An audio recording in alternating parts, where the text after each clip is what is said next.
Welcome, friends, to another edition of Economic Update, a weekly program devoted to the economic dimensions of our lives: jobs, debts, incomes, our own, our children's. I'm your host, Richard Wolff. I must again, with this ongoing coronavirus chaos and crisis, ask your understanding. We are producing this program in a new place, far from our normal studio, which has been closed, as so many institutions have been, ours as well. And so we are having to make do under special circumstances. And so we ask your understanding that we are working under those special circumstances. But we have every intention of continuing to bring you regular programming of the sort that we have produced in the past and that you've come to expect.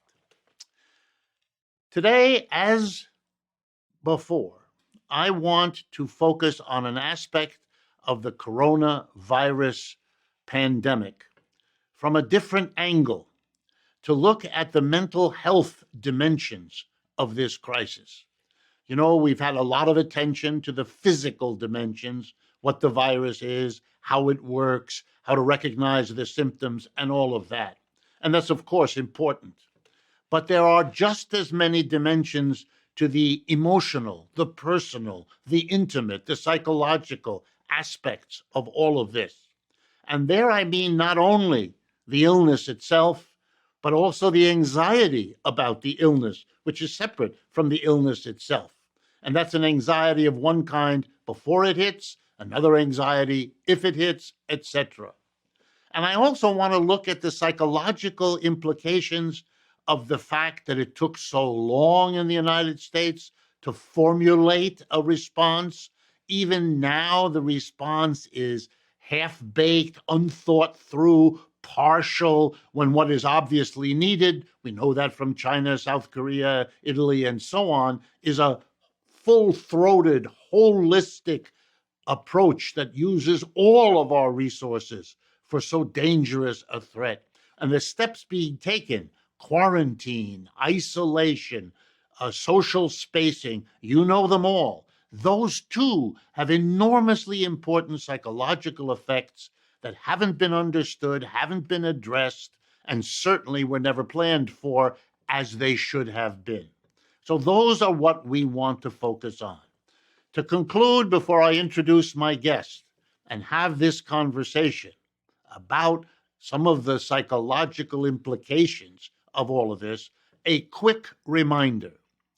Viruses have been with us as long as there has been nature. They pre-exist humans, and they have coexisted with humans forever. Periodically, these kinds of crises, viruses, can get very dangerous and kill large numbers of people. Perhaps the most famous one was over 100 years ago in 1918. The so-called Spanish flu shouldn't have had that name, because if it was going to be given a name, it should have been scientific. Viruses, some people don't seem to get this, viruses don't have nationalities. People do, viruses don't. The Spanish flu, which killed 700,000 Americans at a time when our population was much smaller than it is today, began in Kansas on a military base of the United States. It's interesting.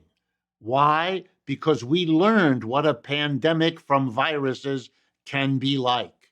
But we've learned it many times. A few years ago, we had the SARS epidemic of virus. For many, many years, we've had seasonal viruses that have killed sizable numbers of people.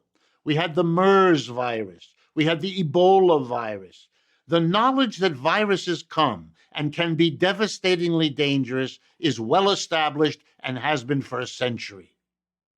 The problem, therefore, is not that we have a virus. The problem is that the United States, and not alone the United States, but particularly the United States, was unprepared. Or if it was prepared, and there is evidence of preparation in various parts of the United States, that preparation was not activated. That preparation was not put into play when this virus became known, which was in December of the last year, 2019. Only now, in the last very few weeks, have we begun to see the kind of mobilization. And the lost time, there is no excuse for that. Months during which we could have been prepared. We weren't. And that is a failure of the private sector that produces the equipment, the tests, the ventilators, the hospital beds, and of the public sector, which didn't step up either. And probably because it's got the same mentality at the top of the political system as we have at the top of our economic system, given how closely they're allied. So with that as the background, let me, with great pleasure, introduce you to someone who has been on this program before. Her name is Tess Fraad-Wolff. She is a psychotherapist practicing in New York City who has worked with individuals and couples for nearly a decade now. She is also trained in art therapy and in hypnotherapy. Welcome very much, Tess, to the program. Thank you. Okay, let's jump right in. As this pandemic unfolds, the economy is also threatened. We have a kind of a mixture now of a failed response to a medical emergency now becoming a crash of the economy on top of a crash, let's call it, of our health. And one of the things it does is say to people all over the country, wow, I better get together with other people and try to get through this, to become, if you like, pulled together, which in a sense we might have expected to happen. But we also live in a society that has become more and more divided ideologically, politically, and so we seem in a peculiar way to have been unprepared to get together. And how is that playing out in people's feelings and in the whole response of the United States? I think it's a really important question. I also think that polarizing, you talk about the divides are reflected in the responses and the reactivity of the population, meaning that, there's always opportunities in crises and the reverse. I think a lot of people know that. I think a lot of people right now are within their fear reaching for each other, some with more and less anxiety. There can be enormous beauty of behavior and action witnessed, solidarity, generosity, co-respectivity, real respect for each other's life, values. We're sort of chiseled down to the essentials right now. We're not allowed to go out much. And, there's a whole arms of commerce that have shuttered. And so we're really involved with each other and we're scraping up as much human interactivity as we can through social media often, maybe through the phone. But human interactivity has taken on a much greater importance and people are strategizing around that in some ways that often, not always, force them to recognize the importance of this interactivity. So all of that can be very positive and certainly has been. I think because there's that positive and we're talking about polarities, there's also a lot of destructive energy unleashed. Tell us about that. Partly because I think people are being deprived of basic resources and forgotten about, many already neglected populations who will be forced to become increasingly desperate, perhaps violent, and so on. Who are you thinking of? Can you think of a couple of underserved examples? Populations, people who are relying on their jobs from paycheck to paycheck, people in the service industries that have been shuttered, restaurant workers come to mind, so many different workers, but people who are just shut down from paychecks. They're not given breaks in terms of food, rent, not as yet anyway, that feel mounting desperation. There's also a sort of emotional anxiety that's galvanized by inactivity. People become reliant on the schedules and the structuring of work. It helps them sort of organize their life, and suddenly that's yanked out, and they're shuttered inside for the most part, mostly speaking, and also taken away from structure. It can make people go into panic and states of sort of free fall and fear, which then may bring them into more destructive spaces where they act out upon each other, where they lash out verbally, physically, in all the different ways, where petty crimes may become more frequent and less petty, more significant. I've heard stories of people being robbed in broad daylight, in very safe places and with seeming impunity. I've heard stories of people being struck reasonlessness has intervened. There's no reason. A woman had been struck in the back of the head by a man she didn't know. He didn't take her money. There was nothing, she was able to right herself. The child who was with her was not hurt, but they were both emotionally shaken and disturbed. So these are just actings out described. Perhaps the robbery had to do with financial reasons. The other instance had to do with nothing. Let me ask you a question to you as a professional. Is it known in your field that if you put people into this, what we now call lockdown situation, they can't go to work, they can't go out, they can't mingle, they can't be with groups of people, and so they're isolated, that these kinds of psychologically and socially dangerous behaviors are part of what will happen? Is that understood already? Yes. I mean, if you take it to a claustrophobic description, I mean, certain cities are particularly small. Obviously, someplace people have bigger homes, and that relates to class too. But if you're in a very small place, especially, it can become more immediately claustrophobic. And the fear of this encroaching boundary can unleash all sorts of panic and anxiety riddled behavior. So is the following inference reasonable? If you knew that sequestering people, quarantining people is a rational response to a pandemic, and if you knew that you were sooner or later going to have to do more or less of that, then a rational response would have included, let's call it, a mental health component in which you plan what are you going to do so that these potentially damaging behaviors don't explode. I mean, if we have a society now challenged by the virus, challenged by economic crash, we don't want an additional explosion of asocial or antisocial behavior. And yet I know of no coordinated plan, effort, program of any kind mobilizing or training skilled people in mental health advice to handle all of it. You're explaining something which is now obvious or clear, but there's no management of it. There was no preparedness. I mean, I think it could have helped enormously if this had been considered instead of this like last dash, desperate. I received a communication, as I know many people in my field and other fields related did, from the governor of New York asking for mental health workers to volunteer, to which I'm open and plan to do. But now it's scrambled. Now people are already in tatters, and there are multiple ways in which we could have prepared for the kind of powerlessness we feel when we're told we have to quarantine, social distance, we can't go to places we're used to going, and so on. Very difficult for people to hold powerlessness as a feeling, to speak to it, to say I feel helpless or powerless, I'm not sure what to do, I don't feel like I have the control I need. All of these statements, the identifications of this difficult feeling to hold, will help. Okay, we will be right back. Folks, we've come to the end of the first half of today's program. Please remember to subscribe to our YouTube channel. Follow us on Facebook and Twitter and Instagram. Be sure to visit democracyatwork.info, our website, where you can learn more about other Democracy at Work shows, our union co-op store, and our books that we've recently published, Understanding Marxism and Understanding Socialism.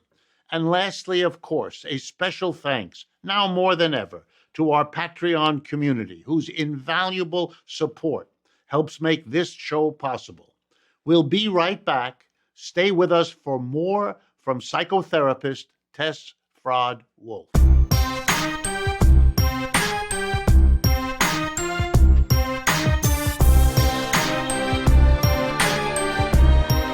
Welcome back, friends, to the second half of today's economic update, where we're speaking with psychotherapist Tess Fraad-Wolff. Tess, I want to ask a question that has to do with the peculiar leadership, or to be more honest, lack of leadership that we have seen in this coronavirus pandemic. By that I mean from the president on down. For a while, this is not an important issue. we don't have to worry about it. Then it's the greatest issue in the world, but don't worry, I've gotten control of it, to an exploding statistics of people getting sick, infected, dying, scientific leaders in our society at variance with the political leadership. I mean, it's a mess. And there's loads of evidence that large numbers of people are at a time when they need to believe in a leader or leaders and are unable to do so, feel, in fact, leaderless. Is that something you've noticed, seen? Tell us about that. Yes, I've noticed that a lot. I've seen it spread across different communities in different ways, reflected more individually and collectively. I think you're exactly right about leaderlessness, and people perceive that. They perceive it before they're even conscious of it, and many, I think, are also increasingly conscious of it. I think it speaks to the kind of polarities we were discussing earlier, wherein we see some people stepping up that we might not have thought would step up. Certain governors come to mind, feelings, we feel that they're solid. We feel that some people have stepped up to the task and started trying to take care of the community, be honest with the community, be clear, explanatory, committed, and be respectful and protective of the community, which is so precious now. So we've seen some of them come up, and that's been really beautiful. However, we've also seen, as you mentioned, an administration, for me and for many, I think, reveal degrees of apathy combined with ineptitude that are dismaying. I think I see a lot of reactions to leaderlessness in individuals and in large groups. I feel people's senses of permission emboldened, that you could get away with things now that you might not have been able to get away with before due to a possibly compromised police force, people in charge of all varieties being compromised. I'm sure children being giddy and sort of caregiverless, running amok, feeling sort of excited but also frightened because the limits on which they rely are no longer being provided or provided steadily. I think we're all in this right now, where we're going to watch people act out in ways like we were talking about before that are destructive, and there will be ways of acting out that are productive.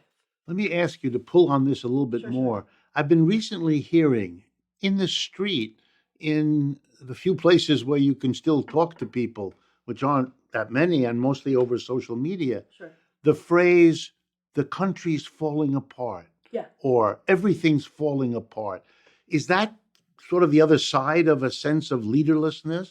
Yes, I think that there's this idea that we trust a government and we hope that we elected a government, and then we see a government by which we don't feel cared, protected, provided for. And we have to really reorient there. And within that reorientation is that sense of leaderlessness, is that sense of free fall that I spoke to. It's also just that we don't feel like anything on which we were relying is reliable.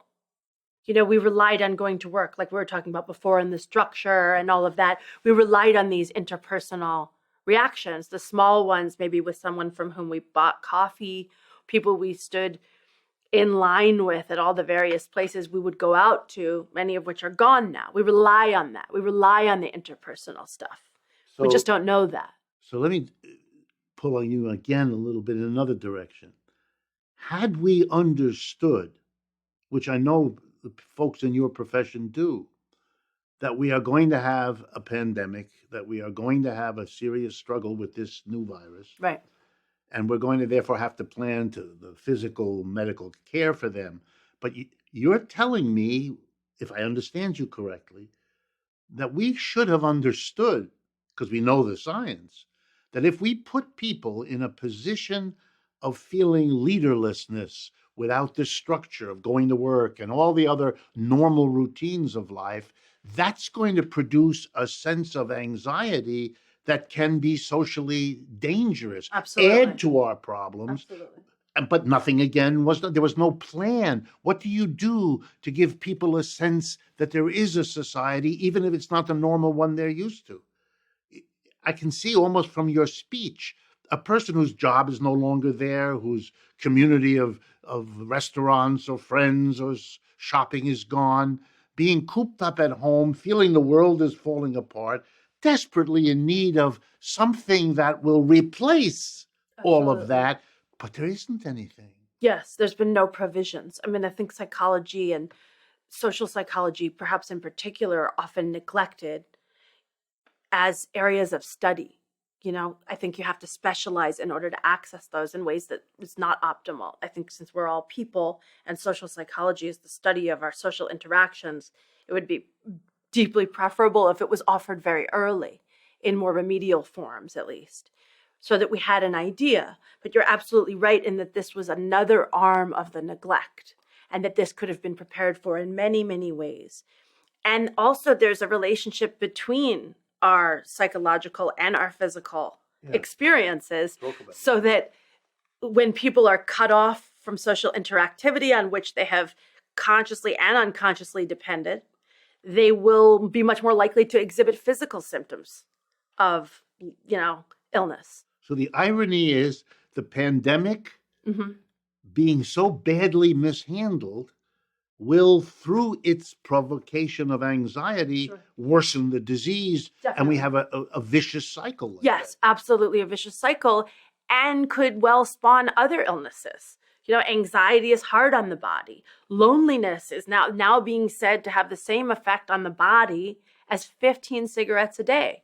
And we've done extensive research on the cigarettes, but to regard those, as physicians are now doing and statistics are now holding, as comparable in terms of their damage is something we should all take note of.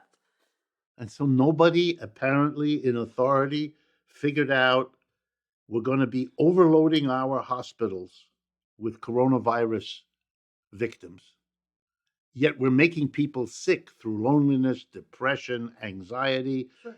Those people will need to go perhaps to a hospital, but can't be accommodated. Absolutely. I mean, the level of, in a way, we're thinking our way through to where people already are with a sense everything's falling apart. Yes, a lot of people are talking about the world crumbling, democracy crumbling. That's been a talk for even longer than this pandemic has been around. But certainly, so many things on which we relied being suddenly, it felt, yanked. Suddenly you look down and the floor isn't the floor anymore. You don't go to work, which was regarded as such a constant for so many. The stores aren't open that have been open your entire life for decades. This really throws people's emotions into chaos. I know this is a difficult question, since obviously neither the private sector nor the government figured out that we would have these perfectly predictable mental health issues. Sure. So it's difficult to ask you to do what all of them couldn't, but I'm going to ask you anyway. Are there things you can think of, can say right now, that might help people psychologically so that we're useful? We're not just analyzing, which I have every confidence we ought to be doing, the failures that got us to where we are, which is the only hope of not repeating them. But put that aside for the moment. What could people begin to do if they become conscious of what you're saying about the mental health dimensions of all of this? Yeah, there are definitely things people can do. I think routine is very important in general, and specifically now in this time of great lack, the damage to structure we talked about, the yanking of jobs, and all of these reliable routines. So I think we need to stitch together new routines, hopefully informed by our new values. Many people are speaking to valuing connectivity with other people with new depth. These are some of the more beautiful and I think connective, hopeful How could pieces. we do that? We could schedule social interactions, which is already happening. It's happening with all sorts of people I know, hear about, see, social media, speak to live, people I know in my personal and professional life across the board. People are scheduling, if you have access to an internet, Zoom hangouts with groups of people, FaceTime, Skype, phone calls. All of these are being regarded with new, rejuvenated respect. Hearing someone's voice, hearing the pauses, seeing their face, right? Hearing the voice on the phone, seeing their face on these other media, seeing them laughing together. People are having cocktail hour. They're sharing their morning coffee. They're working out together. Our technology affords people to work out together. Exercise is one of the most important things you can do now. to work your body out because we don't have as much movement outside as we did, even if we moved very little, and especially since we moved a lot, some of us.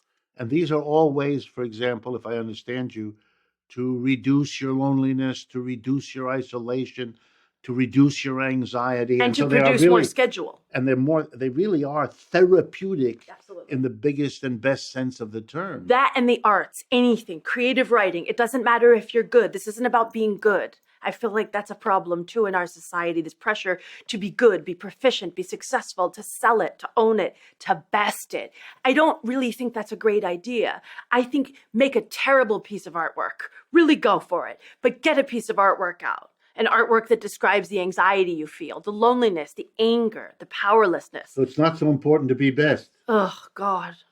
God, that one's the worst. Be worst. Yeah. That's my advocation, my new hashtag. Be worst. What it really is be productive in terms of making art and trying to unleash your feelings and trying to identify them. Talk to people about them on the social media, on the phone. Write it down. Try to give yourself the therapy that you can and use the kindness that you can. As I listen to you, all I can think of, imagine a society in which you had not the political hack leadership we do, but a society that had in place programs to enhance, to facilitate, to help organize, to help schedule the community we all need so badly and lack, more now than ever, would have been able, if they had done it, to turn this crisis, as you put at the beginning, into an opportunity to rebuild community in this society, which would have been a lasting benefit to pull out of this otherwise disaster. Yeah. I think community is a very important word. I'm glad you used it because I think people are realizing how important community is. That's the rejuvenation of our understanding of connectivity. It's extraordinary. I mean, I don't know, just speaking for myself, I waver between anger and bitterness at the failure of the private sector. We don't have tests. We don't have ventilators. We don't have enough beds. What kind of society neglects its own health? Well, the society that makes decisions about producing those things based on when it's profitable. Yep. I don't want to produce a test if I can't sell it. I'm not going to stockpile it and sit there for a year or two. It's the public's health that you're subordinating to profit. That's crazy. But I waver between anger at such a system and then a kind of yearning for an alternative society that could have found a way to build itself and its community out of this disaster and missed that opportunity too. So we rely on the few individuals who see it. Thank you so much. I wish, as always, we had more time. Thank you. Folks, we've come to the end of another economic update. I want to say an extra word about it. Economics, isn't or needn't be the narrow technical field that the profession here in the United States unfortunately lapsed into after World War II. It once was the study of the goods and services we produce and how they interact with everything else in our lives. I'm trying to go back in that direction, and I want to bring people who are not economists, like Tess Fraad-Wolff, to bring in the richer dimensions of the society, to intermingle them with economics. I hope you find that interesting. Do let us know. And in any case, I look forward to speaking with you again next week.